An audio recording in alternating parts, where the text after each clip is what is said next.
This is our special episode 3743, 3742, and 3744.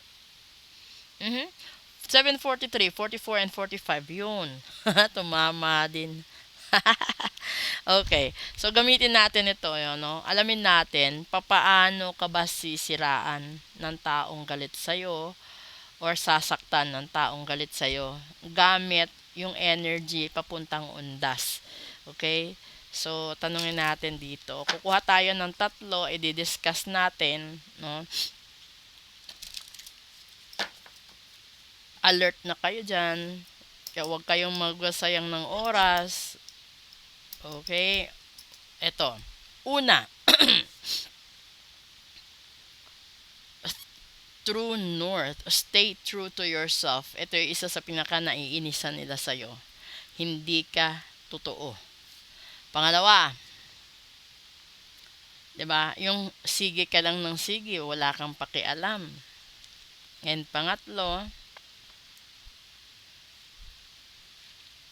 moonflower, talagang sa buwan. Itatama ka nila sa buwan. Um, aantayin nila yung pag-usbong ng energy ng undas, which is Monday hating gabi. So, ibig sabihin nito, 11:59 ng Monday, patawid sa Martes, which is 29, sisiraan ka, no? Magkakaroon ng twist ang buhay mo at pati yung pag-uugali mo tatamaan kung papaano kanila titignan sa sarili nilang perspective, ganun kanila sisiraan. So, wala kang magagawang remedy dito. Kung ikaw yung tipo ng tao na wala ka man ng protection sa sarili mo, never kang nagkaroon ng cleansing, never kang nagkaroon ng reading, never kang nagkaroon ng ritual sa buong buhay mo, sisiraan at sisiraan ka. Ngayon, meron akong gustong i-explain dito. Kasi, kapag sinabing nagparitual ka, halimbawa, nagparitual ka sa isang tao, no? May taong nagbarang sa'yo, niritual mo. Isang tao lang yon.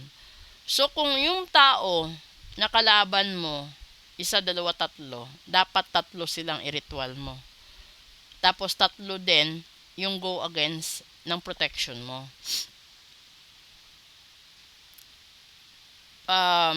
Kasi gusto kong elaborate doon sa punto na sinasabi ng mga tao, if you have this protection. So, yung sinasabi natin protection ritual or protection spell, specific yon.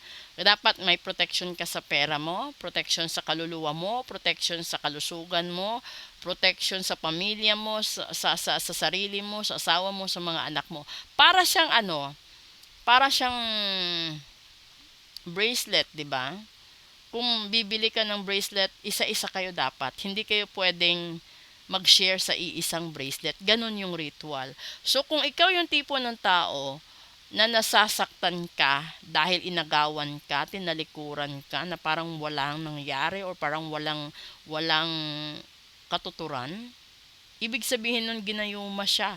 It's either ginayuma siya or kinulam siya para mawala sa'yo.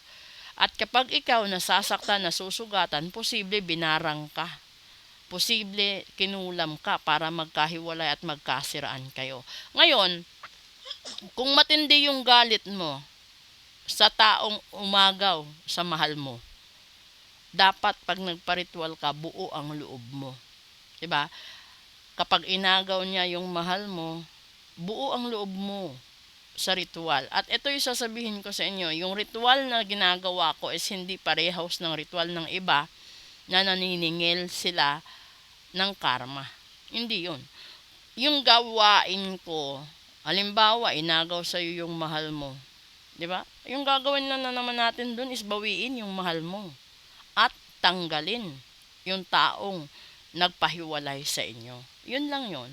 So, kung hindi man isang tao ang nagpahiwalay, sabihin natin dalawa, tatlo, apat, tanggalin silang apat. Yung pagtanggal na yon is to parang iano mo sa tao na kalimutan niya yung mga taong yon para hindi na nila maudyukan or maturuan yung isa. Yung parang lagyan mo ng black. Kasi yung iba, iniisip nila kapag sinabing tanggalin is to shut them off totally. Hindi. Ang ibig kong sabihin doon, para kang nag-drawing na 'di ba? Kapag nag-drawing ka sa isang papel, ito yung gusto mong mangyari. Tapos gusto mo may babaguhin ka. So i-erase mo lang, parang ganun. Hindi siya totally erase na parang mawala siya sa mundong ibabaw, kundi lagyan siya ng dasal na hindi na siya makikialam. Ganun ang paggawa ko. Hindi ko alam kung paano ginagawa ng iba, pero yung sa akin kapag customize, ganun lang yun. So, halimbawa, ikaw yung legal, no? May tatlong illegal. So, yung gagawin natin, tatanggalin natin yung tatlong illegal na yun na mawawalan ng gana yung mahal nyo sa tatlong ito. So, ibig sabihin, tatlong ritual ang mangyayari dyan. Tag-iisa sila. Tapos, yung isang ritual doon na mayor, yun yung sa mahal ninyo. At tapos, yung protection is sa'yo na nagpagawa at dito sa mahal mo para hindi na niya pansinin ito ang nanggugulo sa kanya. At yung protection na magkakaroon siya is para hindi na rin siya malingat sa iba sa future. So, yun yung dapat gawin. Wala kang tatanggalin or wala kang i-unalive. Yung gagawin mo lang is bigyan mo siya ng parang shield na makalimutan niya yung mga ganyan. Okay? So, sana klaro sa inyo. Kasi yung iba laging itatanong, Madam, kapag nagparitual ako, baka may balik na masama. Hindi. Hindi ko alam sa iba. Pero sa akin, wala. Dahil, tinatanggal ko lang. Kung sa damit pa, parang tinatanggal mo lang yung mancha na hindi nasisira ang damit mismo. So, sana klaro sa lahat-lahat na po yun. At so gusto magpa-ritual at magpa-reading, message lang po kayo ngayon din. Okay? Kasi yung energy ng undas at lahat ng negativity is magsisimula Monday midnight papunta ng Martes, which is the last Tuesday of October, at papasok sa first Friday ng undas a 1. Good afternoon.